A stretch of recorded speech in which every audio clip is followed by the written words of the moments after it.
Hello and great welcome. तो बड़े start करेंगे अब राइट्स इशू। ये छोटा सा चैप्टर है लेकिन एग्जामिनेशन के पॉइंट ऑफ व्यू से बेहद इंपॉर्टेंट चैप्टर है। करेक्ट। अगर हम पिछले 7-8 साल के अटेम्प्ट्स को देखें तो हम देखेंगे कि इस चैप्टर से लगातार रेगुलरिटी के साथ क्वेश्चन एग्जामिनेशन में स्ट्राइक कर रहे हैं। 4 मार्क्स के भी और 7 मार्क्स के भी स्ट्राइक कर रहे हैं। तकरीबन हर अटेम्प्ट में इसमें से क्वेश्चन पूछा गया है। तो बावजूद इसके कि ये छोटा चैप्टर है लेकिन बड़ा अहम, इंपॉर्टेंट, क्रूशियल और क्रिटिकल चैप्टर है। तो राइट्स इशू क्या होता है, पहले राइट्स इशू के बारे में बातचीत कर लेते हैं। जहाँ तक राइट्स इशू का सवाल है, आपको मालूम है कि एक कंपनी जो होती है अगर उसको पैसे की ज़रूरत पड़ती है तो कई बार कंपनी फ्रेश इशू करती है। देखो, एक तो होता है इनिशियल इशू। जब शुरुआत में कंपनी बनती है तो कंपनी उस वक्त पब्लिक को शेयर इशू करती है और पैसा रेस करती है, उसको हम बोलते हैं इनिशियल इशू। और वैसे टेक्निकल लैंग्वेज में हम उसको कहते हैं IPO, initial public issue. Isn't it और नॉट? इनिशियल पब्लिक ऑफर भी आप इसको कहते हैं। लेकिन मान लेते हैं एक कंपनी बनी, 9-10 साल पहले ये कंपनी बनी थी, तब इसने मान लेते हैं कि तब इसने डेफिनेटली कुछ इनिशियल इशू करा होगा। अब 9-10 साल के बाद अगर कंपनी को पैसे की और ज़रूरत पड़ती है तो कंपनी फ्रेश इशू कर सकती है, यानी कि कंपनी दोबारा से शेयर इशू कर सकती है। अब बहुत से बच्चों को ये लगता है कि जो फ्रेश इशू का मतलब ये होता है कि हम शेयर्स जो है पब्लिक को इशू कर रहे हैं। ऐसा नहीं होता। फ्रेश इशू का बेसिकली क्या प्रोसीजर है? जब कोई कंपनी फ्रेश इशू करती है, यानी कि कंपनी को और कैपिटल की रिक्वायरमेंट की ज़रूरत है, तो कंपनी जनरली क्या करती है कि अपने एग्जिस्टिंग शेयर होल्डर्स को, जो कंपनी के एग्जिस्टिंग शेयर होल्डर्स हैं कंपनी के जो एग्जिस्टिंग शेयर होल्डर्स हैं, कंपनी उनको पहले ये ऑफर देती है कि आप चाहो तो ये जो शेयर हम इशू कर रहे हैं फ्रेश इशू के रूप में, मान लेते हैं 1 लाख शेयर पब्लिक को, 1 लाख शेयर हम और इशू करना चाहते हैं 10 रुपये वाले फ्रेश इशू के रूप में।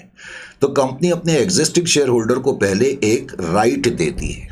क्या देती है? राइट देती है। यानी कि इन शेयर को हम डायरेक्टली पब्लिक को इशू ना कर करके पहले हम अपने एग्जिस्टिंग शेयर होल्डर को ये शेयर ऑफर करते हैं और उनको कहते हैं कि अगर आपको इन शेयर्स को खरीदना है तो आप इन शेयर्स को खरीद सकते हैं। Are you getting my point और नॉट? जनरली कंपनी किसी पर्टिकुलर रेशियो में ये ऑफर देती है। फॉर एग्जांपल, कंपनी ने ये कहा कि हम 2:5 के रूप में आपको खरीदने का मौका देते हैं। तो इसका क्या मतलब निकला? इसका मतलब निकला कि अगर आपके पास इस कंपनी के पहले से ही 5 शेयर हैं तो आपको 2 शेयर खरीदने का मौका मिल रहा है। जो फ्रेश इशू करा जा रहा है, इस फ्रेश इशू में से 2 शेयर आप खरीद सकते हैं अगर आपके पास पहले से 5 शेयर है। Is it clear to you? तो जनरली राइट्स इशू एक पर्टिकुलर रेशियो में करा जाता है। सिंपल वर्ड्स में राइट्स इशू का मतलब तो फ्रेश इशू ही होता है, लेकिन ये फ्रेश इशू का मतलब ये भी होता है कि कंपनी अपने एग्जिस्टिंग शेयर होल्डर को एक राइट देती है, एक प्रेफरेंस देती है कि आप चाहो तो इन शेयर्स को खरीद सकते हो। एक तो ये चीज़ आपको मालूम होनी चाहिए। नंबर 1, तो राइट्स इशू क्या है? एक तरीके का फ्रेश इशू है। दूसरी चीज़ ये है कि जैसे कंपनी ने आपको ये मौका दिया, मान लेते हैं कि आपका नाम मिस्टर ए है और आप कंपनी के शेयर होल्डर हैं, तो कंपनी ने आपको कहा कि आप चाहो तो इन शेयर्स को खरीद सकते हो। Is it clear to you? और कंपनी आपको कुछ टाइम देगी। पहले तो कंपनी इन्फॉर्म करेगी कि हम फ्रेश इशू कर रहे हैं और एग्जिस्टिंग शेयर होल्डर को हम राइट दे रहे हैं कि आप इन शेयर को खरीदना चाहो तो खरीद सकते हो। जनरली आपको 15 दिन का नोटिस दिया जाता है। 15 दिन में आपको ये बताना पड़ेगा कंपनी को कि आप इन शेयर्स को खरीदना चाहते हैं या नहीं खरीदना चाहते। मान लेते हैं 15 दिन हो गए और आपने कंपनी को नहीं बताया अपनी इंटेंशन, अपनी ख्वाहिश कि हम इन शेयर्स को खरीदना चाहते हैं, तो फिर ये माना जाएगा कि आपने इस ऑफर को डिक्लाइन कर दिया है। Is it clear to you? इसका मतलब ये हो गया कि जब भी कोई कंपनी फ्रेश इशू करती है, नंबर 1, कंपनी अपने एग्जिस्टिंग शेयर होल्डर को ये राइट देती है कि आप चाहो तो इन शेयर्स को खरीद सकते हो। जनरली उन्हें 15 दिन का नोटिस दिया जाता है और 15 दिन के अंदर अंदर या जो भी टाइम लिमिट उनको दी गई है उस टाइम लिमिट के अंदर अंदर शेयर होल्डर को कंपनी को इंटीमेट करना पड़ता है, बताना पड़ता है कि हम इन शेयर्स को खरीदने में इच्छुक हैं या नहीं हैं। Is it clear to you और नॉट? तो सर, अगर ये ऑफर डिक्लाइन हो जाए तो क्या इन शेयर को पब्लिक को इशू करा जा सकता है? यस, इन शेयर्स को फिर पब्लिक को इशू करा जा सकता है। तो ये कुछ एक चीज़ें तुम्हें इसके अंदर पहले तो मालूम होनी चाहिए, जो कई बार बच्चे जो हैं इन चीज़ों की तरफ ध्यान नहीं देते, उसकी वजह से बच्चों को थोड़ी सी प्रॉब्लम आती है। Is it clear to you?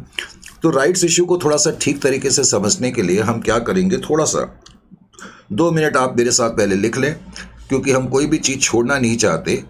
तो राइट्स इश्यू को थोड़ा सा जान लें ठीक तरीके से और उसके बाद फिर हम इसको फिनिश अप करते हैं। छोटा ही चैप्टर है, rights issue.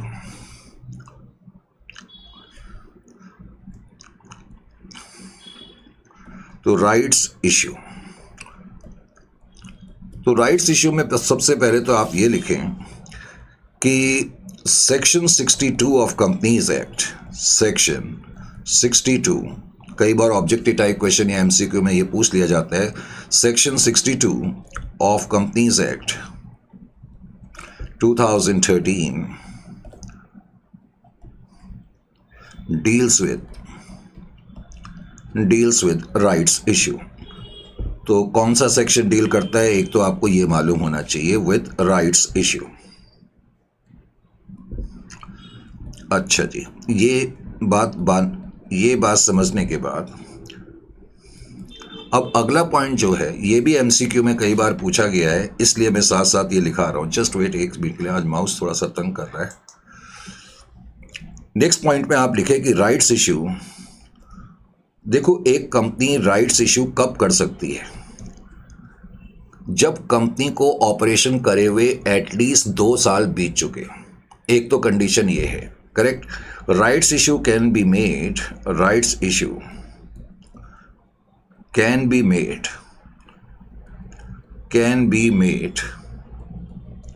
by the company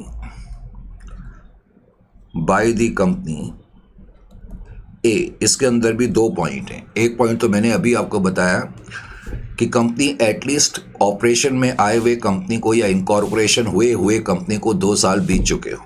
rights issue can be made by the company after the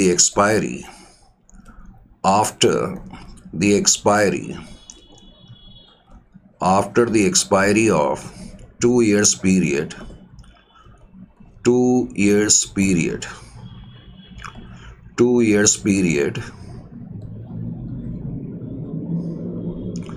from the date of incorporation। तो जिस तारीख को कंपनी इनकॉर्पोरेट हुई है उसके बाद 2 साल का टाइम एटलीस्ट बीत चुका हो, तभी कंपनी राइट्स इश्यू कर सकती है। After the expiry of 2 years period from the date of incorporation. एक तो कंडीशन ये है,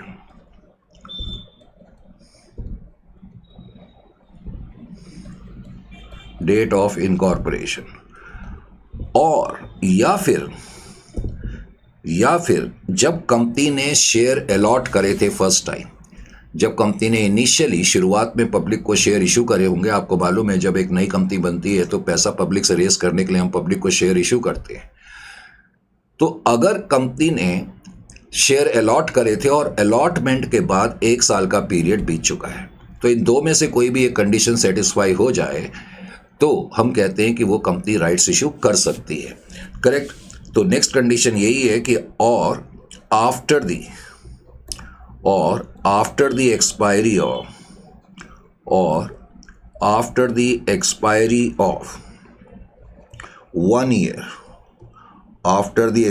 of 1 year, from first allotment of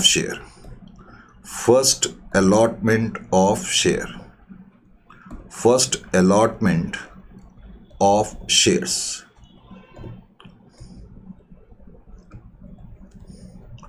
correct. और आप नीचे ये भी लिख लो विच एवर इज अर्लियर, तो इन 2 में से जो भी कंडीशन पहले सेटिस्फाई हो जाएगी कंपनी उसके बाद राइट्स इशू कर सकती है, विच एवर इज अर्लियर। तो एक तो राइट्स इशू के बारे में आपको ये मालूम होना चाहिए। राइट्स इशू का मतलब मैंने आपको बता ही दिया कि राइट्स इशू का सिंपल वर्ड्स में मतलब क्या होता है, issue of shares to the existing share holder, correct. तो rights issue simply refers to, rights issue fresh issue ही होता है, इसमें कोई डाउट नहीं। राइट्स इशू simply means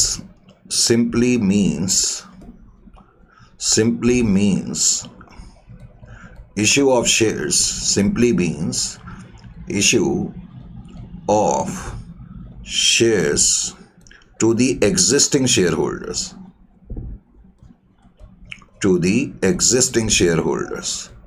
तो ये राइट्स इशू का सिंपल वर्ड्स में मतलब है कि हम अपने एग्जिस्टिंग शेयर होल्डर्स को शेयर इशू कर रहे हैं और ऑफकोर्स शेयर होल्डर्स को इसके लिए पे करना पड़ता है, correct.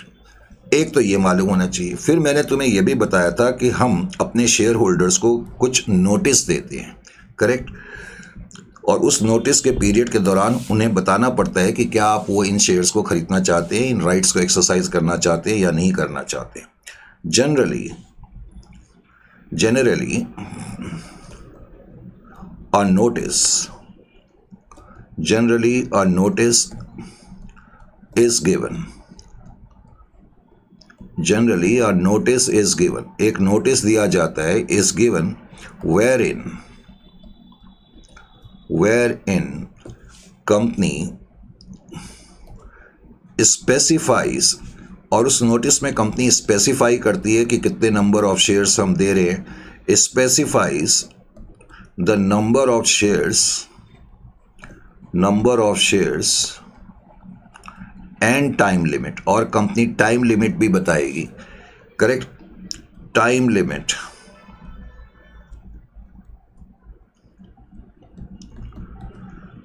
to the time limit for exercising the option, for exercising these shares।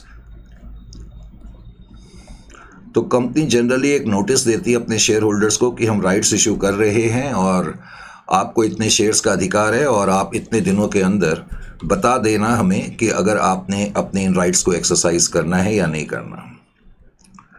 अच्छा, एक और बात भी है। अब जो शेयर होल्डर्स होते हैं, जैसे मुझे कुछ राइट मिला, मैं किसी कंपनी का एग्जिस्टिंग शेयर होल्डर हूँ, कंपनी ने मेरे को नोटिस भेजा कि आपको 4 या 5 शेयर खरीदने का अधिकार है, तो एक तो यह है कि मैं उन राइट्स को एक्सरसाइज कर सकता हूँ, इसका मतलब है मैं उनको खरीद सकता हूँ। मेरे पास एक और राइट भी है, जो मेरा ये अधिकार है इन शेयर्स को खरीदने का, एक एग्जिस्टिंग शेयर होल्डर होने के नाते मैंने कहा या तो मैं इसको एक्सरसाइज कर सकता हूँ, इनको खरीद सकता हूँ, या मैं किसी दूसरे को भी ट्रांसफर कर सकता हूँ ये अधिकार। ये भी एक पॉइंट होता है, तो ये भी आपको मालूम होना चाहिए। Share holders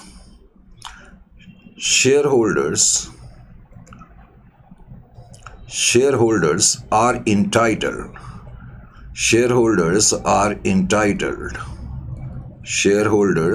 entitled to exercise the rights, यानी कि शेयर होल्डर या तो अपने राइट्स को एक्सरसाइज कर सकते हैं, इसका मतलब इन शेयर्स को खरीद सकते हैं, और या फिर और टू रिनाउंस का मतलब है कि मैं खुद तो नहीं खरीद रहा हूं लेकिन इनको खरीदने का अधिकार मैं किसी और को ट्रांसफर कर सकता हूं। और टू रिनाउंस का यहां मतलब है कि मैं इन शेयर्स को बेसिकली ट्रांसफर कर रहा हूं किसी और के नाम, करेक्ट। टू रिनाउंस या transfer the same in favor of a third party, in favor of a third party, in favor of a third party। इसका क्या मतलब निकला?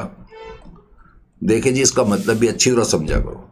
मान लेते हैं कंपनी से मुझे ऑफर मिला कि आपको 1000 शेयर खरीदने का राइट है, हमारी कंपनी फ्रेश इशू कर रही है और आप हमारे एग्जिस्टिंग शेयर होल्डर है, लेट अस से मिस्टर ए कंपनी का एग्जिस्टिंग शेयर होल्डर है। तो कंपनी ने मिस्टर ए को नोटिफिकेशन दिया, भाई आपको 1000 शेयर खरीदने का राइट है और ये शेयर हम जो इशू कर रहे हैं 20 रुपए के हिसाब से आपको देंगे।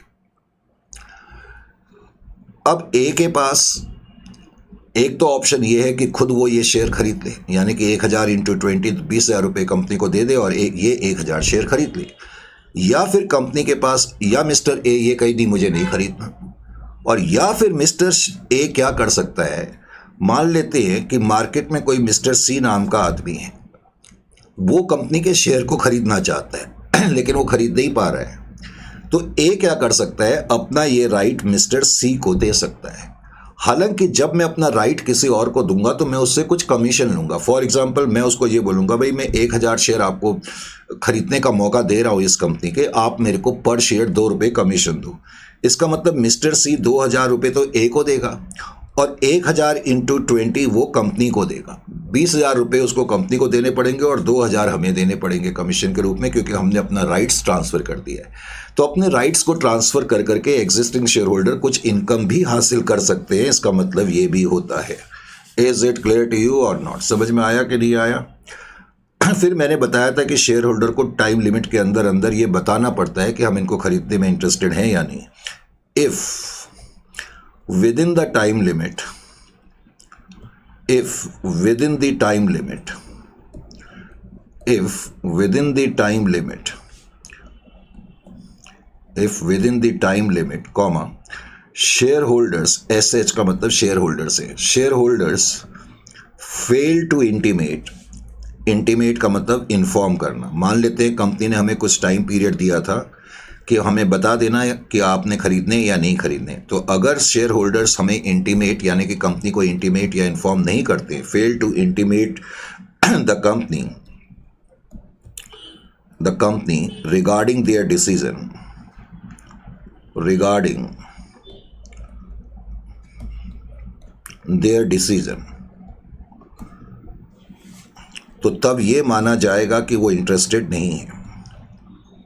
regarding their decision, then it will be presumed, then it will be presumed, it will be presumed that offer has been declined, कि शेयर होल्डर्स ने इन शेयर्स को खरीदने का ऑफर डिक्लाइन कर दिया है। ऑफर हैज बीन डिक्लाइंड, ये इसलिए लिखाए जा रहे हैं। बहुत से बच्चे तो खैर लिखने में इंटरेस्टेड ही नहीं होते, मुझे मालूम है इस बात का, गलती कर रहे हैं क्योंकि बहुत MCQs इसमें से पूछे गए हैं। करेक्ट, तो एक तो ये आपको मालूम होना चाहिए। अच्छा जी, अब उसके बाद तुम्हें अगला पॉइंट ये मालूम होना चाहिए कि राइट्स इशू की एडवांटेजेस क्या हैं कंपनी को। एडवांटेजेस, बस उसके बाद प्रैक्टिकल पार्ट इसमें आ जाएगा। एडवांटेजेस, एक कंपनी जब राइट्स इशू करती है अपने एग्जिस्टिंग शेयर होल्डर को, यानी कि फ्रेश इशू कर रही है, लेकिन अपने एग्जिस्टिंग शेयर होल्डर को पहले प्रायोरिटी दे रही है कि आप इन शेयर्स को खरीदना चाहते हैं, तो इसमें कंपनी को बहुत फ़ायदे हैं। सबसे फ़ायदा क्या है, देखिए जी यहाँ पर, control remains unaffected. Control remains unaffected का क्या मतलब है, आपको मैंने पहले भी शायद ये बात बताई थी। कंट्रोल रिमेन्स अनएफेक्टेड, सबसे बड़ी चीज़ तो ये होती है कि कंपनी का कंट्रोल जो है अनएफेक्टेड होता है। अब मैं तुम्हें यहाँ पर कुछ नॉलेज की बात बता रहा हूँ, ध्यान से देखें। मान लेते हैं कंपनी है मार्केट में, करेक्ट, और कंपनी XYZ, कुछ भी इसका नाम रख लो, ये कंपनी है मार्केट में, एक बड़ी कंपनी है। मार्केट में जो बहुत बड़ी कंपनी होती है उनकी कोशिशें क्या होती है कि कंपटीशन को दबा दो और मार्केट में एक छत्र हमारा राज होना चाहिए। तो बहुत सी बड़ी कंपनी क्या करती है, दूसरी कंपनी को हासिल करने के लिए, जैसे मान लेते हैं ये बड़ी कंपनी है, मैंने कहा बिग कंपनी, XYZ कंपनी एक प्रोग्रेसिव कंपनी है, बहुत प्रोग्रेस कर रही है। तो बिग कंपनी जो है इस कंपनी को किसी तरीके से इस पे कंट्रोल हासिल करना चाहती है। तो कंट्रोल हासिल करने का एक तरीका होता है, उसको हम वैसे अकाउंट्स की टर्मिनोलॉजी में बोलते हैं हॉस्टाइल टेक ओवर। क्या बोलते हैं, हॉस्टाइल टेक ओवर। इसका क्या मतलब है, हमें मालूम है कि XYZ लिमिटेड नाम की कंपनी है। मान लेते हैं हमारी कंपनी के टोटल 1 लाख शेयर्स हैं। कितने शेयर्स हैं, 1 लाख शेयर्स हैं। और मैं वैसे तो हज़ारों शेयर होल्डर होते हैं, पर मैं सिंप्लिसिटी के लिए मान लेता हूँ कि हमारी कंपनी के 5 शेयर होल्डर है, सिंप्लिसिटी के लिए, जस्ट मॉडल को समझने के लिए, ABCDE। और भी ज़्यादा सिंपल बनाने के लिए मैं मान लेता हूँ कि हर एक के पास 20-20 हज़ार शेयर्स हैं। कितने हैं, हर एक के पास 20-20 हज़ार शेयर्स हैं। तो कंपनी ने, जब ये कंपनी बनी थी उस वक्त इस कंपनी ने 1 लाख शेयर इशू करे थे, मान लेते हैं 10 रुपये वाले शेयर इशू करे थे।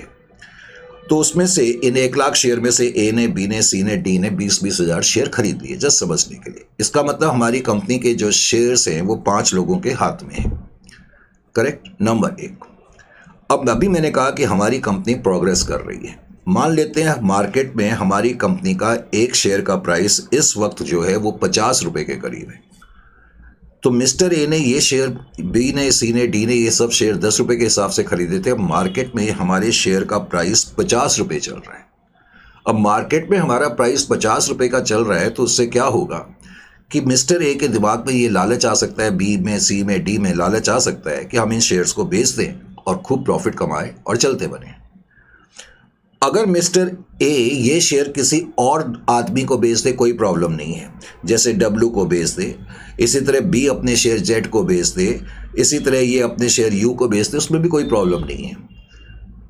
लेकिन प्रॉब्लम कम है अगर मान लेते हैं ए ने, बी ने और सी ने अपने शेयर लालच में आकर के कि हमारे शेयर का प्राइस मार्केट में 50 रुपये का हो चुका है, 20,000 शेयर जो हमने 10 रुपये के हिसाब से खरीदे हैं, अब हम 50 रुपये के हिसाब से बेचेंगे तो हमें बहुत प्रॉफिट हो जाएगा।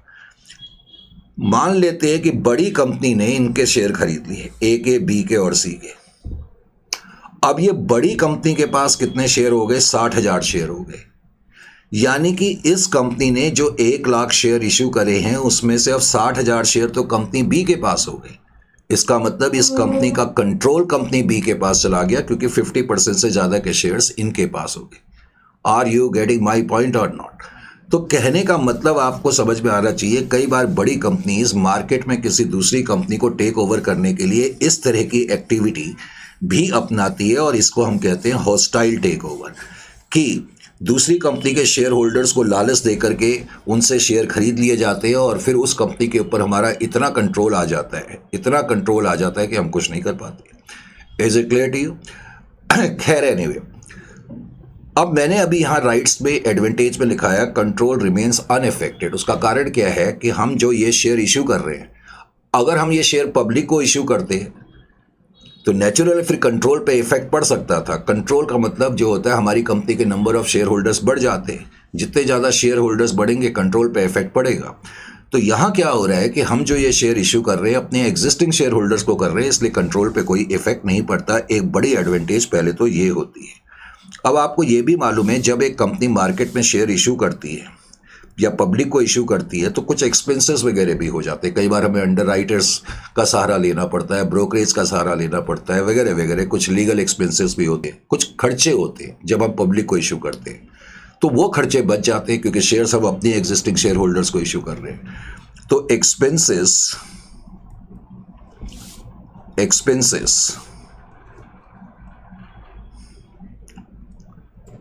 expenses that are related to public issue are avoided। तो नॉर्मली जो खर्चे होते हैं पब्लिक इशू के वक्त वो खर्चे अवॉइड हो जाते हैं, इशू आर अवॉइडेड। दूसरी एडवांटेज इसकी ये है, समझ में आ गया? क्योंकि यहां हम अपने एग्जिस्टिंग शेयर होल्डर को शेयर दे रहे हैं। एक सबसे बड़ी एडवांटेज ये होती है कि जब एग्जिस्टिंग शेयर होल्डर को, आप किसी कंपनी के शेयर होल्डर हैं और वो कंपनी अब जब फ्रेश इशू कर रही है तो आपको कह रही है कि आप हमारे शेयर होल्डर हैं, क्या आप ये जो हम फ्रेश इशू कर रहे हैं इसमें से शेयर खरीदना चाहते हैं? तो आपको लगेगा यार कंपनी हमारा कितना ख्याल कर रही है। इसका मतलब है कंपनी की इमेज जो है वो बढ़ जाती है। The image of the company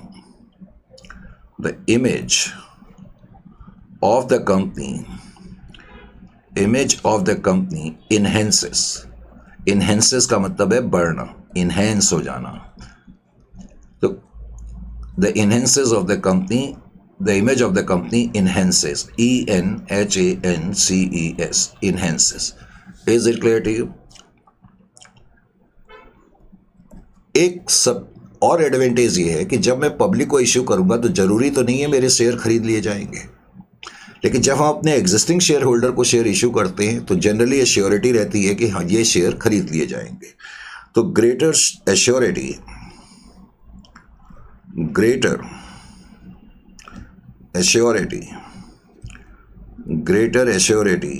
of raising the capital, ये एक और एडवांटेज हमारे पास आती है, रेजिंग द कैपिटल।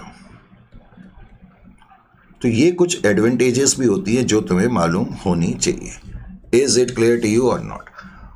अब आ जाइए जी आप इसके क्वेश्चंस पर। तो क्वेश्चन में सबसे पहला क्वेश्चन क्या है? अब इसमें हमें करना क्या होता है? बेसिकली हमें कैलकुलेशन ऑफ राइट्स से रिलेटेड क्वेश्चन होते हैं, और राइट्स कैसे कंप्यूट करते हैं ये मैं आप तुम्हें बताता हूँ।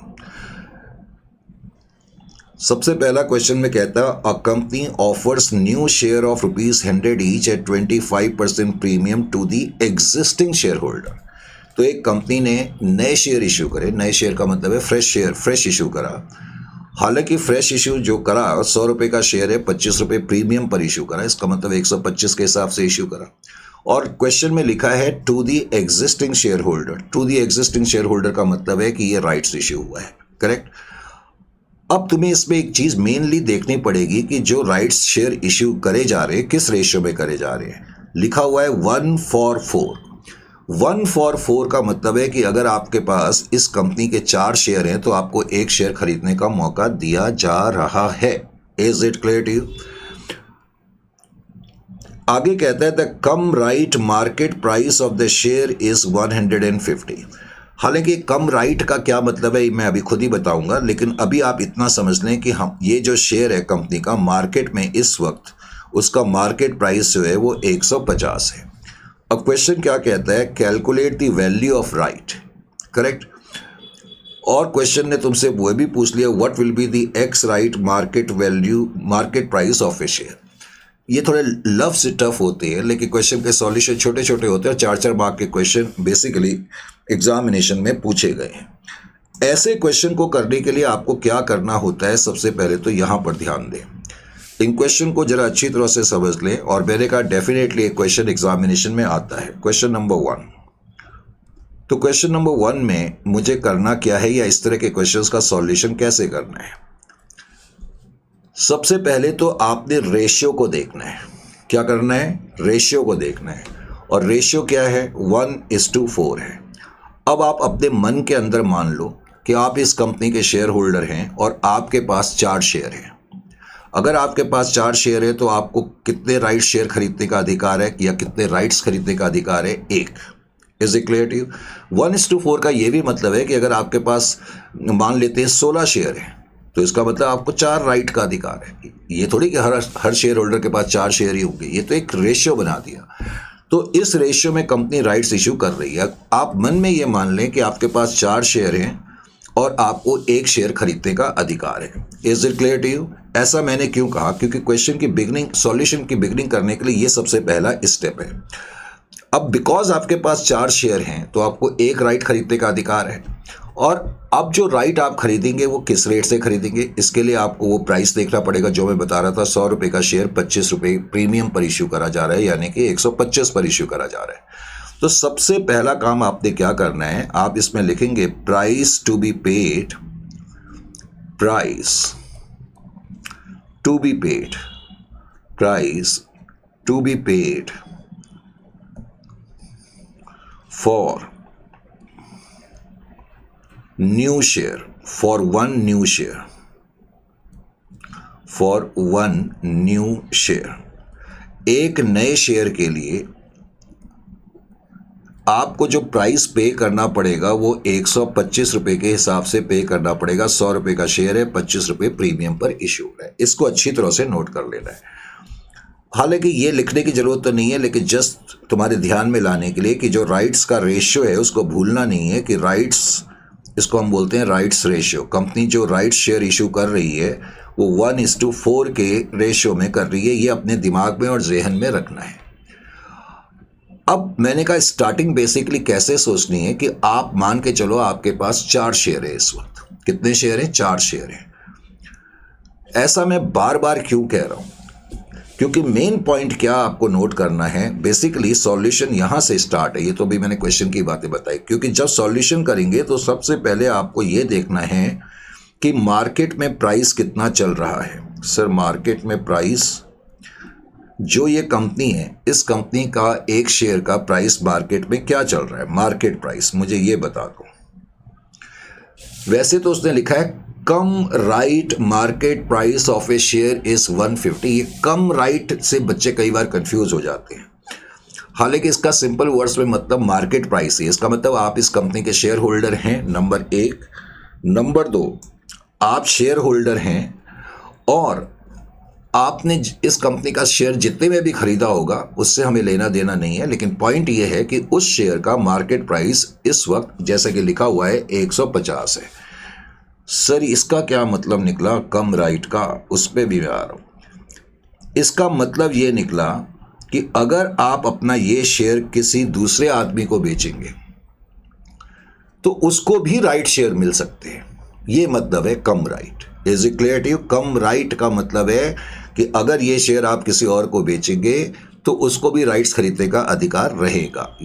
तो कम राइट वर्ड लिखने से कोई फर्क नहीं पड़ता, आप सीधा मार्केट प्राइस लिखेंगे 150। ये अब आपने लिख लिया। Is it clear to you? Market price को लिखने के बाद जो अगला स्टेप होता है उसका नाम तो है, वैसे तो उसको बोलते हैं theoretical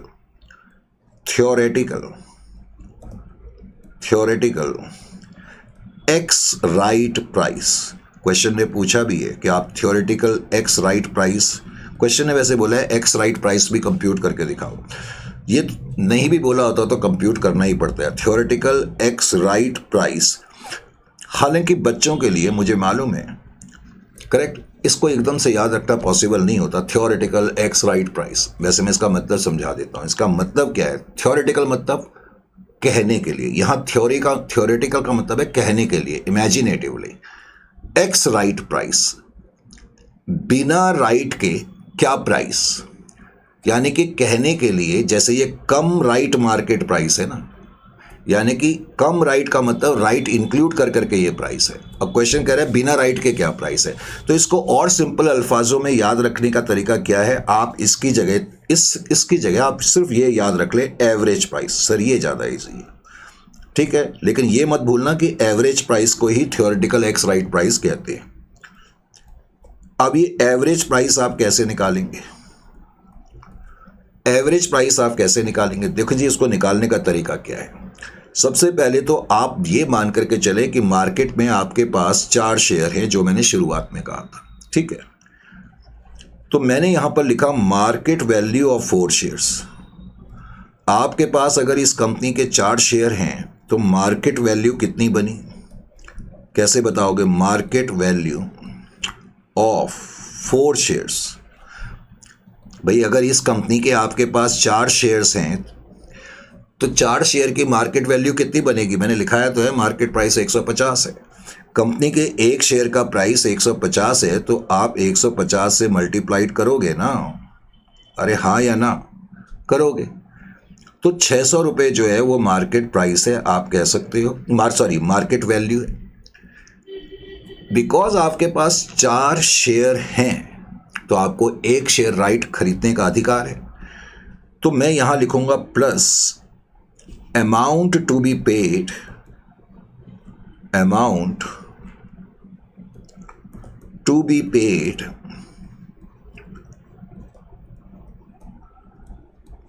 to get one right share.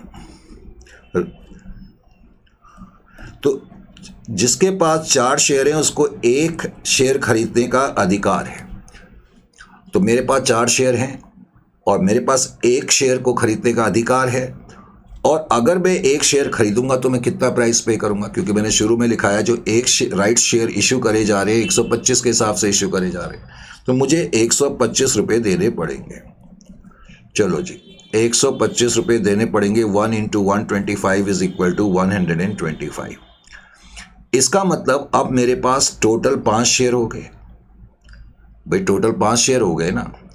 अब 5 शेयर का प्राइस एक तरीके से 725 रुपये है मेरे लिए, क्योंकि 4 शेयर का प्राइस 600 है।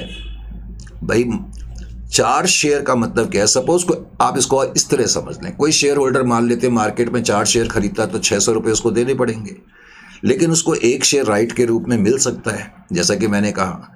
तो 4, अब इसका मतलब 725 क्या हो गया? 5 शेयर का प्राइस हो गया। This is price of 5 shares. कहा जा सकता है कि नहीं कहा जा सकता? इसको हम कह सकते हैं price of 5 shares.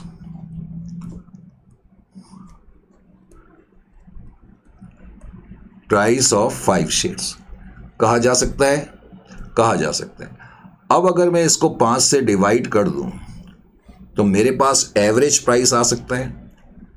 Average price, इस एवरेज प्राइस को ही एक्स राइट प्राइस कहते हैं, क्योंकि अब ये एक्स राइट प्राइस का मतलब है राइट के बाद का प्राइस, क्योंकि अब राइट शेयर इशू होने के बाद मैं ये प्राइस कंप्यूट कर रहा हूं। मैंने 4 शेयर मार्केट से खरीदूंगा तो मुझे 600 रुपये तो पे करने पड़ेंगे, क्योंकि कम राइट प्राइस है तो इसका मतलब है मेरे को राइट का भी अधिकार रहेगा, तो राइट एक शेयर मेरे को 125 में मिल जाएगा। तो 725 रुपये मेरी कॉस्ट पड़ी 5 शेयर की, तो मेरे लिए तो एवरेज प्राइस कितना हो गया। अब ये एवरेज प्राइस जो निकला इसी को एक्स राइट प्राइस भी कहते हैं, जो मैंने शुरू में ही आपको बता दिया था। इसी को एक्स राइट, एक्स का मतलब है यहां पर राइट के बाद का प्राइस, एक्स राइट प्राइस। तो कितना आ जाएगा, 725 को 5 से कर देंगे तो डेट इज इक्वल टू 145 आ जाएगा। 145 ये आ गया। मेन पॉइंट इसमें आपने ये देखना है, is it clear to you. अब ये चीज़ आपको कंप्यूट करनी आ गई तो मेनली जो आपको आंसर देना पड़ता है वैल्यू ऑफ राइट, करेक्ट। तो वैल्यू ऑफ राइट क्वेश्चन तुमसे पूछता है, तो वैल्यू ऑफ राइट क्या हो गया, वैल्यू ऑफ राइट पर शेयर इसका मतलब है वैल्यू ऑफ राइट। तो वैल्यू ऑफ राइट कैसे पता लगेगी, वैल्यू ऑफ राइट आप सीधा ऐसे याद रखें, market price less average price. तो मार्केट प्राइस तो वैसे पर एक शेयर की 150 है, लेकिन आपके लिए एक शेयर का प्राइस 125 है ऑन एन, 145 है ऑन एन एवरेज, तो लेस एवरेज प्राइस इसका। लेकिन ये प्राइस एवरेज प्राइस जो आया 145 रुपये, वो क्यों आया, क्योंकि आपको एक शेयर राइट के रूप में खरीदने का अधिकार मिला, इसीलिए ऑन एन एवरेज आपके लिए एक शेयर का प्राइस 145 हो गया। तो इसका मतलब राइट की ये वैल्यू है, राइट की वजह से आपको 5 रुपये का फायदा हो रहा है, हम कह सकते हैं ऑन एन एवरेज एक शेयर पे। Is it clear to you. इसी को वैल्यू ऑफ राइट कहा जाता है। समझ में आ गया, नहीं भी आया तो घबराने की बात नहीं है। तो क्वेश्चन नंबर अगला कौन सा है जरा इसको भी देखें। तो जब कुछ और क्वेश्चन करेंगे तो आपको अपने आप ही समझ में आ जाएगा। क्वेश्चन नंबर जो है, लीजिए जी, सेकंड को भी देख लो। सेकंड में क्या कहता है, a company having 1 lakh shares of 10 each as its issued share capital and having a market value of ₹46। अब यहाँ तुम्हें एक लाइन दी हुई है कि ये जो कंपनी है इसने 1 लाख शेयर इशू करे हुए हैं, 10 रुपये का एक शेयर है, लेकिन तुमने मेनली एक चीज़ तो क्या नोट करनी है, मार्केट वैल्यू। मार्केट वैल्यू के आगे कुछ लिखा हो या ना लिखा हो, मार्केट वैल्यू जो होगी या मार्केट प्राइस जो होगा वो हमेशा कम राइट माना जाता है। Is it clear to you, वो हमेशा कम राइट माना जाएगा। आगे कहता है issues right share in the ratio of 1:10। अब की बार जो राइट्स इश्यू करा जा रहा है, मैंने कहा 3 चीज़ें नोट करनी है। एक तो मार्केट प्राइस नोट करना है, ये जिसको मार्केट वैल्यू भी बोलते हैं। मैंने ये भी कहा कि मार्केट प्राइस हमेशा कम राइट ही माना जाता है। दूसरी चीज़ आपने राइट्स का रेशियो देखना है 1:10। और तीसरी चीज़ आपने ये देखनी है कि जो राइट शेयर इशू करा जाएगा उसका प्राइस क्या होगा। तो राइट्स का जो प्राइस होगा वो 31 होगा। ये 3 चीज़ें आपको मेनली नोट करनी है। अब इस क्वेश्चन में वो पूछ क्या रहा है वो तुमसे पूछ रहा है the entry at the time of subscription of right share by the existing share holder क्या होगी। क्वेश्चन ये पूछ रहा है। तो पहले तो कुछ समझाने के लिए मैंने क्या करा इस पर्टिकुलर क्वेश्चन में, देखे जी,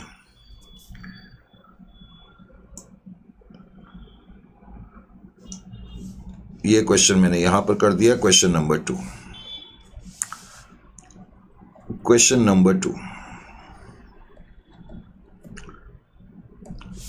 अब बेसिक चीज़ तो आपको पता लगी गई है और मैंने आपको बोल दिया है कि आपको क्या क्या चीज़ें नोट करनी है, ठीक है। तो अब आप डायरेक्टली सॉल्यूशन से स्टार्ट कर सकते हैं। फॉर एग्जांपल सॉल्यूशन में हमारा पहला स्टेप ये होना चाहिए कि मार्केट प्राइस क्या है। तो मार्केट प्राइस जो तुम्हें इस पर्टिकुलर क्वेश्चन में दी हुई है वो 46 की दी हुई है। कितने की दी है, ₹46। तो 46 आपने लिख ली।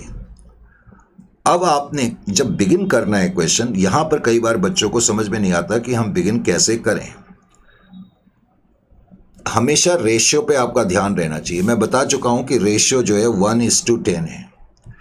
आप ये मान करके चलो इस वक्त आपके पास 10 शेयर हैं। ऐसे नहीं भी मानना तो आप ऐसे मान के चलो कि सपोज आप इस कंपनी के 10 शेयर मार्केट से खरीदोगे, यानी कि इस जो रेशियो है उसको बेस बनाना है। तो रेशियो को बेस लेकर के मैं ये कहूँगा अगले स्टेप में मेरी कोशिश ये है कि मैं एवरेज प्राइस कंप्यूट कर लूँ। और अभी अभी मैंने आपको एवरेज प्राइस का मतलब भी बताया, इसको एक्स राइट प्राइस भी कहते हैं, x right price, x right price. और इन दोनों का ही जो डिफरेंस होता है वही वैल्यू ऑफ राइट भी होती है। अब ये कंप्यूट करने के लिए मैं पहले बिगिन कैसे करूंगा, जो मैं आपको बताने की कोशिश कर रहा था। पहले मैं मन में ये मानूंगा कि जैसे मैं इस कंपनी के अगर 10 शेयर खरीदता हूं, करेक्ट, तो market price of 10, market price of 10 shares, अगर आप 10 शेयर इस कंपनी के खरीदोगे, बिकॉज मार्केट में प्राइस 46 चल रहा है, तो 46 रुपीज़ के हिसाब से आपको कितना पैसा देना पड़ेगा, 460 रुपीज़। लेकिन मैंने कहा कि ये जो प्राइस होता है हमेशा कम राइट होता है। इसका मतलब है इन 10 शेयर को आप खरीदोगे तो आपको एक शेयर राइट के रूप में खरीदने का भी अधिकार मिल जाएगा।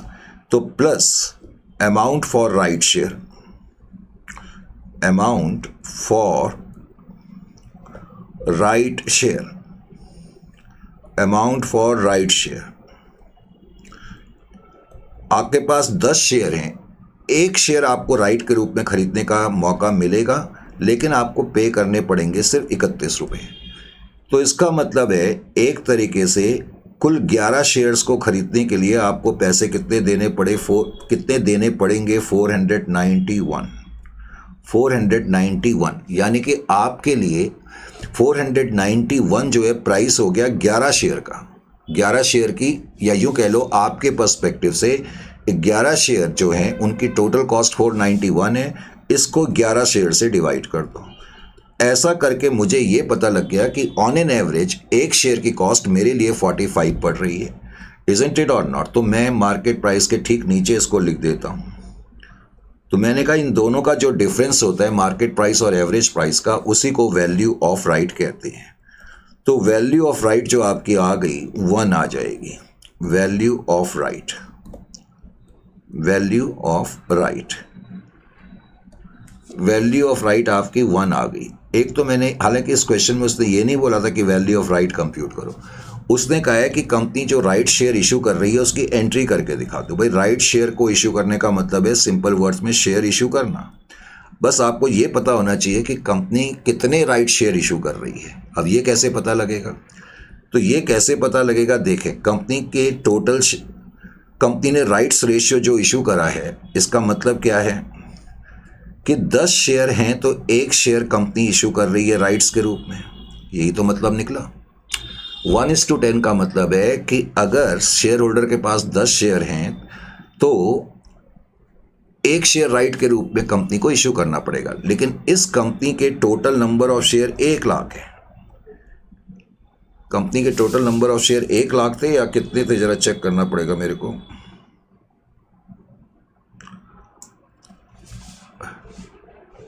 क्वेश्चन नंबर 2 है ना, कई बार मैं क्वेश्चन याद नहीं आता। 1 लाख शेयर्स ऑफ ₹10 ईच है। हाँ जी, 1 लाख शेयर्स ऑफ ₹10 ईच है। तो मुझे लगा कि कहीं मुझे फिगर मैं भूल तो नहीं गया।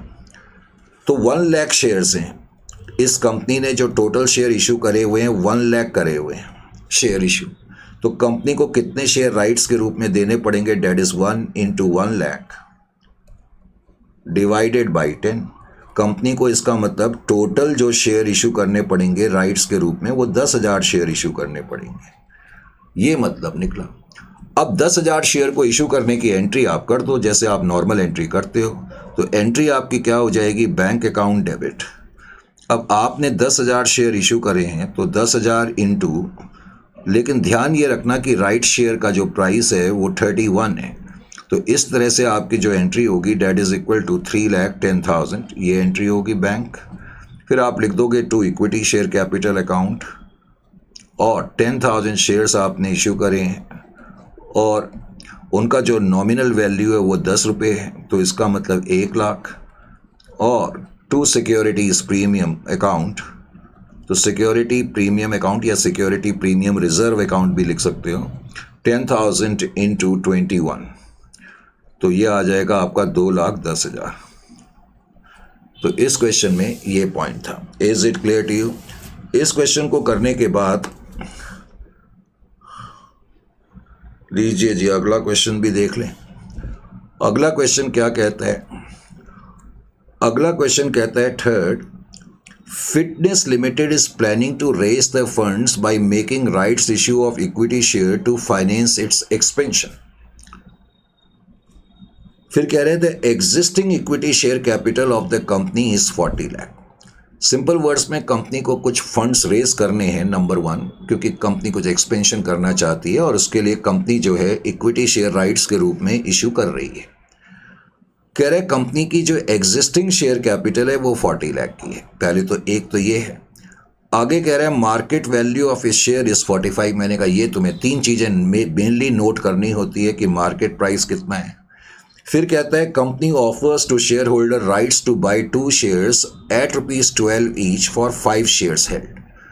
मैंने कहा दूसरी चीज़ हमें रेशियो बेसिकली नोट करना होता है। तो इस केस में रेशियो क्या है? 2:5, यानी कि अगर आपके पास 5 शेयर हैं तो आपको 2 राइट्स खरीदने का अधिकार है। तीसरा मैंने बोला था जो राइट्स शेयर इशू करे जाएंगे वो किस रेट के हिसाब से, किस प्राइस के हिसाब से इशू करे जाएंगे? ₹12 के हिसाब से इशू करे जाएंगे। अब इस क्वेश्चन में वो कह रहे हैं you are required to calculate theoretical market price after rights issue. मैंने कहा इसका मतलब होता है एवरेज प्राइस। एक तो आप वो हम वैसे भी कंप्यूट करते ही हैं, द वैल्यू ऑफ राइट्स वो भी हम कंप्यूट करते ही हैं। अब इस केस में एक नई चीज़ पूछ ली, percentage increase in share capital.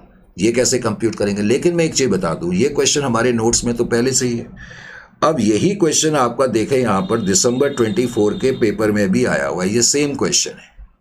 ये सेम क्वेश्चन दिसंबर 24 में जून 20 में आया हुआ है। जून 2024 में आया है, 7 मार्क्स का वही क्वेश्चन है। देखें 40 लाख है, 2 शेयर दे रहे हैं ₹5 और ₹12 प्राइस है, और वही 3 क्वेश्चन पूछे गए हैं।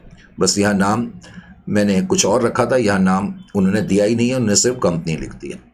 सेम क्वेश्चन है, यानी कि जो मैं अब क्वेश्चन का सॉल्यूशन कर रहा हूँ उसके साथ साथ ये जून 2024 वाले क्वेश्चन का भी सॉल्यूशन ऑटोमेटिकली हो रहा है, क्योंकि ये क्वेश्चन जो है क्वेश्चन नंबर 3 ही है। Is it clear to you? मैंने यहाँ फिटनेस नाम रखा है, उन्होंने सिर्फ कंपनी लिख दिया है।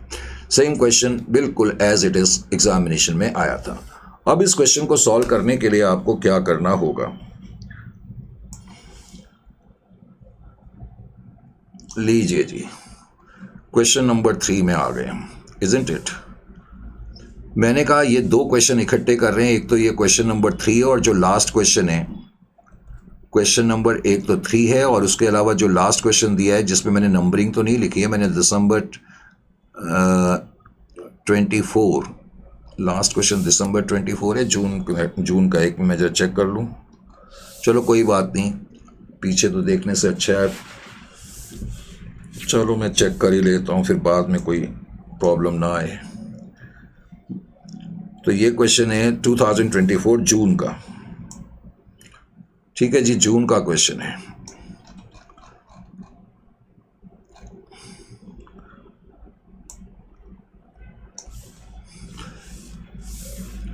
बच्चे बोलेंगे फिर आपने दिसंबर क्यों लिख दिया, इसलिए मैंने कहा मैं यहाँ पर वही लिख देता हूँ। तो जून 24 का, अब आप देख रहे हैं जून 24 में ये 7 मार्क का क्वेश्चन आया हुआ है। तो छोटा सा चैप्टर जरूर है, लेकिन इसमें से तकरीबन हर साल क्वेश्चंस आ रहे हैं और इसी तरीके के क्वेश्चंस आ रहे हैं जैसे कि हम कर रहे हैं। अब इस क्वेश्चन को समझने के लिए मैंने कहा वो 3 चीज़ें नोट करनी थी। क्या क्या नोट करना था आपने? मार्केट प्राइस कितना बताया था? मैंने 45 बताया था। रेशियो कितना दिया हुआ था क्वेश्चन में? 2:5 का दिया हुआ था, नंबर 1। और इस केस में जो प्राइस दिया था ₹12 दिया था। तो सबसे पहले तो क्वेश्चन को सॉल्व करने के लिए ए मार्केट प्राइस तो आपने लिखना ही है। मैंने कहा मार्केट प्राइस जो होता है वो हमेशा ही कम राइट प्राइस होता है। मार्केट वैल्यू या मार्केट प्राइस, वैसे तो क्वेश्चन में मार्केट वैल्यू पर शेयर दिया हुआ है, मार्केट वैल्यू पर शेयर दिया है। मैंने कहा ये हमेशा ही कम राइट होता है, इसको कम राइट मार्केट प्राइस भी कहते हैं। Cum right market price, cum right market price. Is it clear to you? ये तुम्हें दिया हुआ है 45, बस इसमें से तुमने एवरेज प्राइस माइनस कर देना है। बी, एवरेज प्राइस,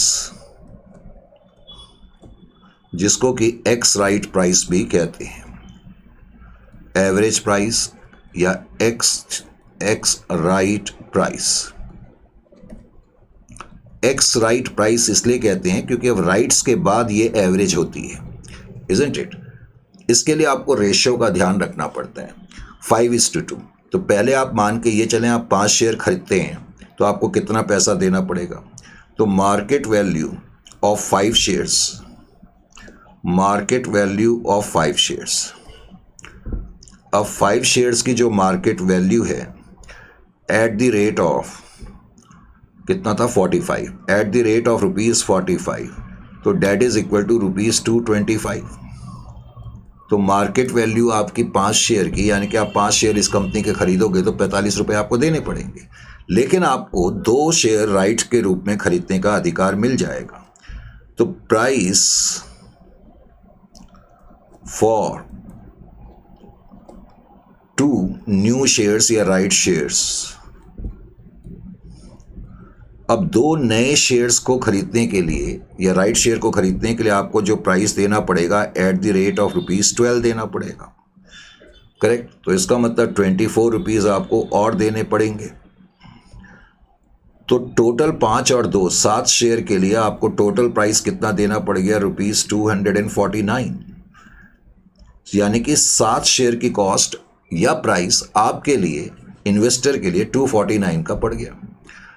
तो इसकी मैं एवरेज निकाल लेता हूँ, 7 शेयर्स हैं मेरे पास, टोटल 5 + 2। तो इससे मुझे ये पता लग गया, ये आ जाएगा जी 35 वैसे आप अप्रोप्रिएट कर सकते हो, मैंने अब 35.57 कर दिया, कोई बात नहीं, आप 36 ले सकते हो, ऐसी कोई प्रॉब्लम की बात नहीं है। तो 35.57 आ रहा है, ठीक है। तो एवरेज प्राइस पता लग गया, एवरेज प्राइस पता लग गया तो वैल्यू ऑफ राइट अपने आप ही पता लग गई। तो वैल्यू ऑफ राइट, तो वैल्यू ऑफ राइट जो है मार्केट प्राइस और इन दोनों का डिफरेंस हो जाएगी। तो डेट इज इक्वल टू 45 - 35, 10 में से 0.57 माइनस करना कितना आता है, 9.43। तो 9.43 आ जाएगा। एक शेयर की वैल्यू ऑफ राइट जो निकली वो 9.4 निकली, 9.43 निकली। ये तो ये है। इस क्वेश्चन में एक और चीज़ उसने हमसे पूछी थी जिसकी वजह से 7 मार्क का क्वेश्चन बन गया। क्वेश्चन ने कहा कि परसेंटेज इंक्रीज इन कैपिटल, ये भी बताओ। परसेंटेज इंक्रीज इन कैपिटल भी आप बताओ, इसका क्या मतलब निकला परसेंटेज इंक्रीज इन कैपिटल। देखें, पहले तो आपको ये देखना पड़ेगा कि कंपनी की एग्जिस्टिंग कैपिटल कितनी है। अब कंपनी की एग्जिस्टिंग कैपिटल उसने जो हमें दी हुई है रुपी वैल्यू में दी है, इन टर्म्स ऑफ रुपी दी है 40 लाख की, नंबर ऑफ शेयर्स के रूप में नहीं दी है, रुपी वैल्यू के रूप में दी है, उससे कोई फर्क नहीं पड़ता। 40 लाख रुपए की एग्जिस्टिंग शेयर कैपिटल है और राइट्स का जो रेशियो है, राइट्स रेशियो जो है वो 2:5 है, 2:5। यानी कि कंपनी जब राइट्स के रूप में शेयर इशू करेगी, जब राइट्स के रूप में शेयर इशू करेगी तो इंक्रीज इन कैपिटल, कंपनी की शेयर कैपिटल बढ़ेगी। कितने से बढ़ेगी, जितने हम राइट शेयर इशू कर रहे हैं, इंक्रीज इन कैपिटल। तो इंक्रीज इन कैपिटल जो होगा वो कैसे देखेंगे, देखें यहाँ पर 40 लाख तो टोटल शेयर कैपिटल है, इंटू 2/5 कर दो, क्योंकि यहाँ नंबर ऑफ शेयर नहीं दिए हैं तो इससे आपको सीधा रुपी वैल्यू पता लग गई। That is 4 lakh, 8 lakh into 2 16 lakh. तो 16 लाख रुपए से हमारी शेयर कैपिटल बढ़ जाएगी। कितने से बढ़ेगी, 16 लाख से, यानी कि टोटल शेयर कैपिटल अब 56 लाख की हो गई। लेकिन क्वेश्चन ने ये पूछा है परसेंटेज इंक्रीज कितनी हुई।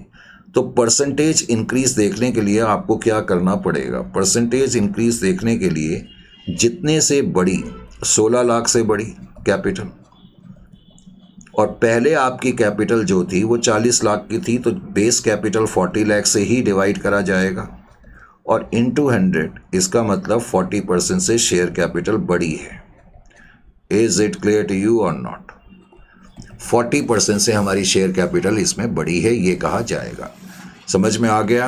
राइट सर, बिल्कुल समझ में आ गया। समझ में आ गया तो अगला क्वेश्चन जो है, वैसे तो आप सारे क्वेश्चन इसके कर लेने चाहिए आपको।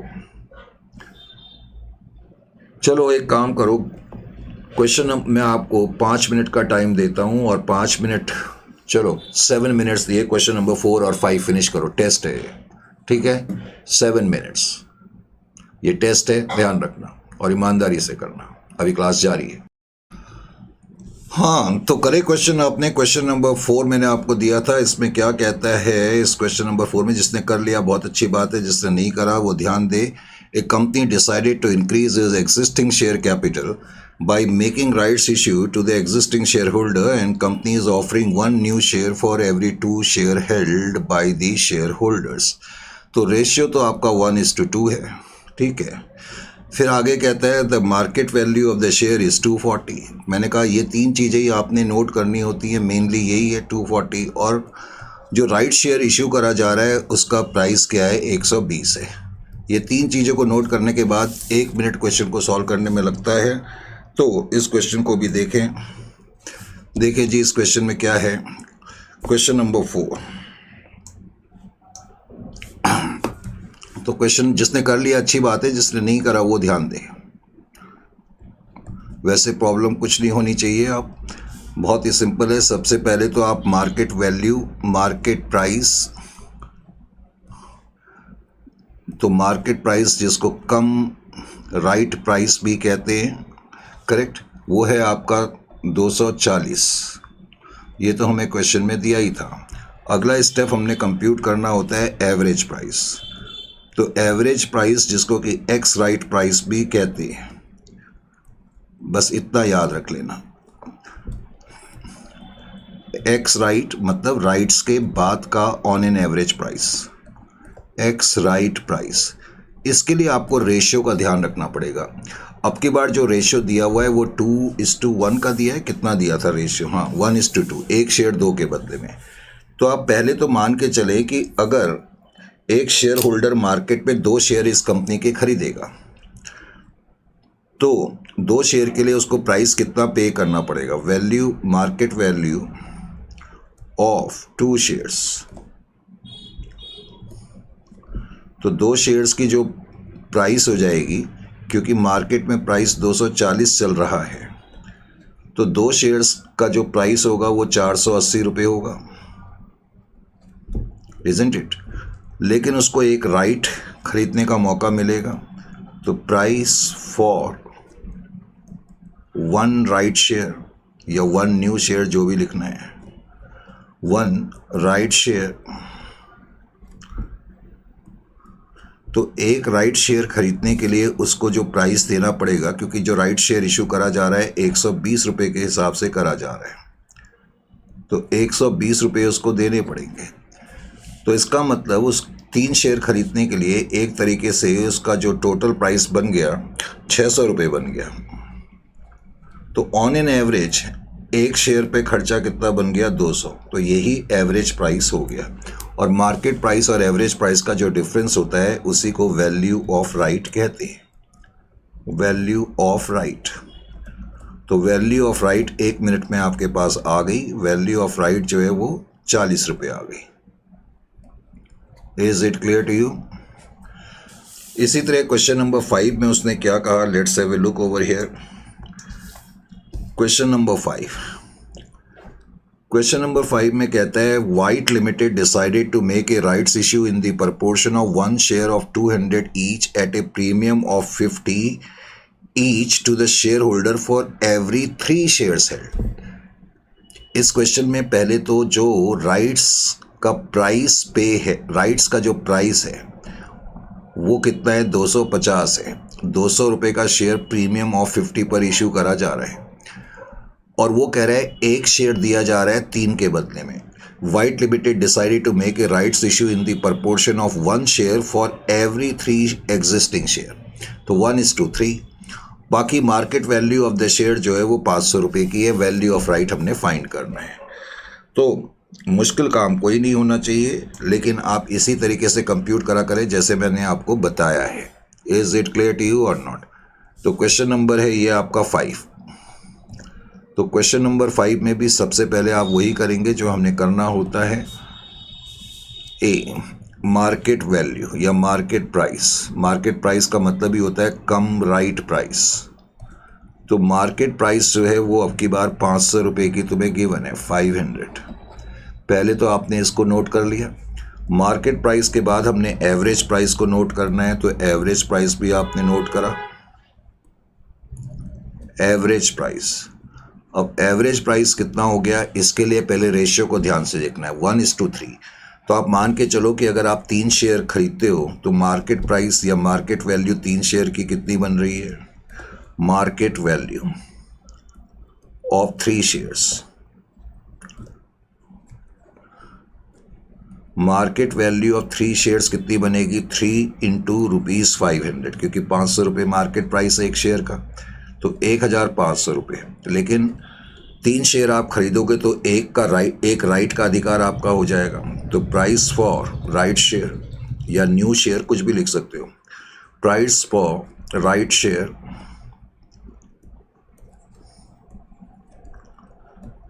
अब जो राइट शेयर इशू करा जा रहा है, एक शेयर वो 250 रुपये के हिसाब से इशू करा जा रहा है, सॉरी, तो 250। तो इसका मतलब टोटल 4 शेयर आपके पास आ गए और 4 शेयर का खर्चा आपका पड़ गया 1750। तो ऑन एन एवरेज एक शेयर पे आपका खर्चा कितना पड़ गया? इसको 4 से डिवाइड कर दो, तो एक शेयर पे आपका खर्चा 437.50 पड़ गया। बस 500 और इसका डिफरेंस जो है वो आपकी वैल्यू ऑफ राइट हो गया। तो वैल्यू ऑफ राइट, तो वैल्यू ऑफ राइट आपका कितना हो जाएगा? मार्केट प्राइस में से एवरेज प्राइस माइनस कर दिया तो 62.50। तो इस तरीके से आप इसको कंप्यूट कर सकते हो। इजंट इट और नॉट? और देखें, और बचा है कोई क्वेश्चन? 7 तो मैंने कहा 7th आप कर लेना। 7th क्वेश्चन बिल्कुल 3rd क्वेश्चन की तरह है। जो क्वेश्चन नंबर 7th है बिल्कुल 3rd क्वेश्चन की तरह है। खैर पहले तो 6th में करा रहा हूँ।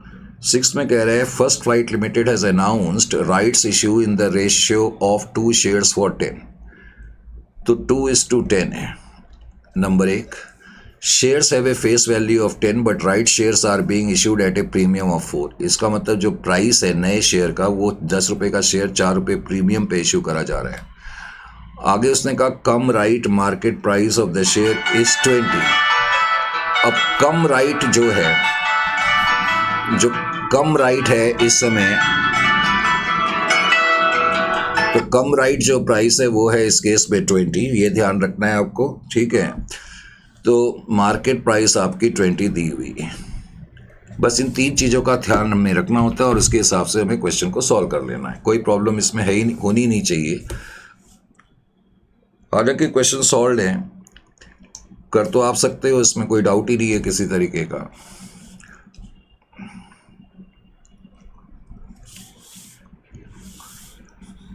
सबसे पहले तो मार्केट प्राइस कितना दिया हुआ है? 20 रुपये दिया हुआ है। 20 ही दिया था ना मार्केट प्राइस। हाँ, मार्केट प्राइस का मतलब कम राइट प्राइस। तो 20 रुपये प्राइस हमें दिया हुआ है, उसमें से हम लेस कर देंगे, लेस एवरेज प्राइस, जिसको एक्स राइट प्राइस कहते हैं। एवरेज प्राइस कंप्यूट करने के लिए रेशियो को पहले ध्यान से देखना पड़ेगा। इस क्वेश्चन में जो रेशियो हमें दिया हुआ था 2:10, तो आप मान के चलो कि मार्केट वैल्यू, पहले 10 शेयर की आप कंप्यूट करो, market value of 10 shares.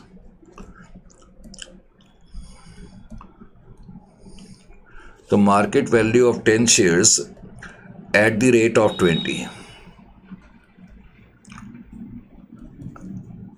Date is equal to 200। 10 share कोई मार्केट में खरीदेगा तो उसको 200 रुपये देने पड़ेंगे, लेकिन उसको 2 राइट शेयर के रूप में मिल सकते हैं। तो price for right share price for 2 rights. अब जो राइट शेयर इशू करे जा रहे हैं वो 14 रुपीज़ के हिसाब से इशू करे जा रहे हैं, तो इसका मतलब 28 रुपये आपको देने पड़ेंगे 2 राइट शेयर के लिए। तो टोटल आपको 228 रुपये देने पड़ जाएंगे 12 शेयर के लिए। तो इसको 12 से डिवाइड कर दें तो तुम्हें ये पता लग गया, 12 से डिवाइड करने के बाद कितना आ जाएगा। 228 को अगर 12 से हम डिवाइड करते हैं तो कितना आ जाएगा, 28 डिवाइडेड बाई 12, मेरे ख्याल से 19 आ रहा है, तो 19।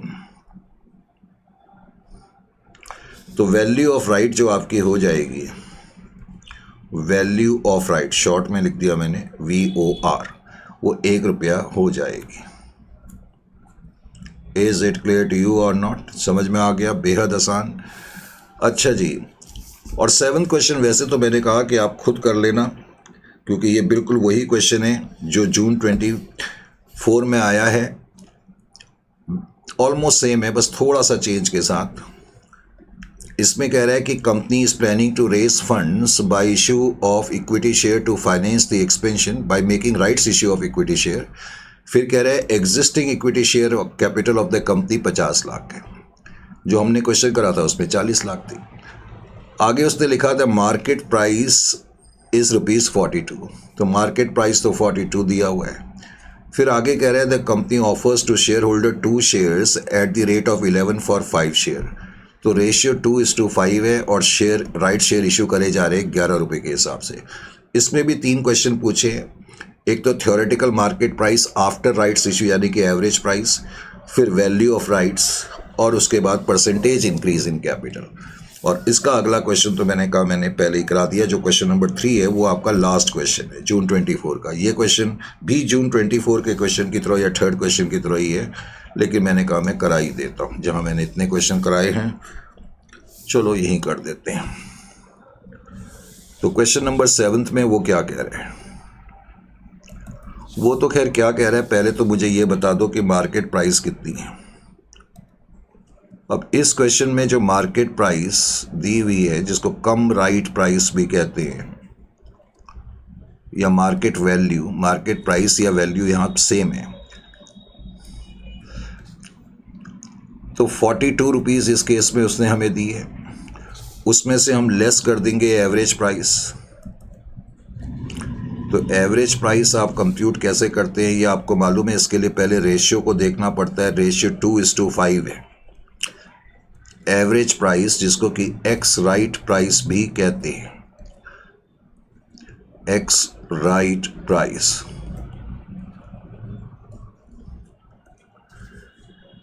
तो 5:2 है। तो अगर आप 5 शेयर खरीदेंगे तो वैल्यू ऑफ 5 शेयर्स,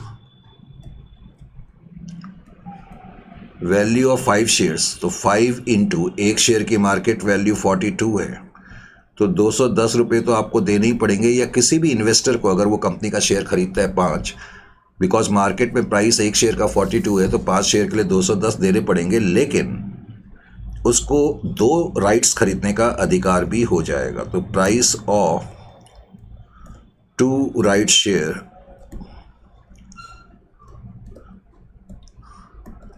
तो 2 इंटू उसने बताया है कि जो राइट शेयर इशू करे जा रहे हैं वो 11 रुपये के हिसाब से करे जा रहे हैं, तो 22 रुपये उसको और देने पड़ेंगे, तो टोटल हो जाएगा 232।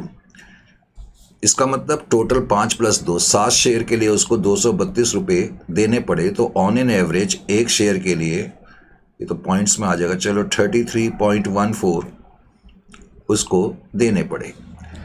इसका मतलब 1 शेयर का ऑन एन एवरेज प्राइस जो है राइट्स के बाद 33.14 है। तो इसका मतलब वैल्यू ऑफ राइट जो हो गई, वैल्यू ऑफ राइट VOR, वो कितनी आ जाएगी, 8.86 वैल्यू ऑफ राइट हो गई। तो क्वेश्चन में एक तो उसने हमसे पूछा था कि वैल्यू ऑफ राइट कितनी है, ये आंसर हमने दे दिया, ठीक है, वैल्यू ऑफ राइट। और उसने हमसे एक्स राइट प्राइस पूछा था, इसका आंसर भी हमने दे दिया जो कि 33.14 है, वैल्यू ऑफ राइट इतनी है। अब उसने हमसे एक चीज़ और पूछ ली, increase in capital, percentage increase in capital. अब परसेंटेज इंक्रीज इन कैपिटल के लिए मैंने आपको बताया था, पहले आपको एग्जिस्टिंग कैपिटल देखनी पड़ेगी। तो एग्जिस्टिंग कैपिटल जो है, एग्जिस्टिंग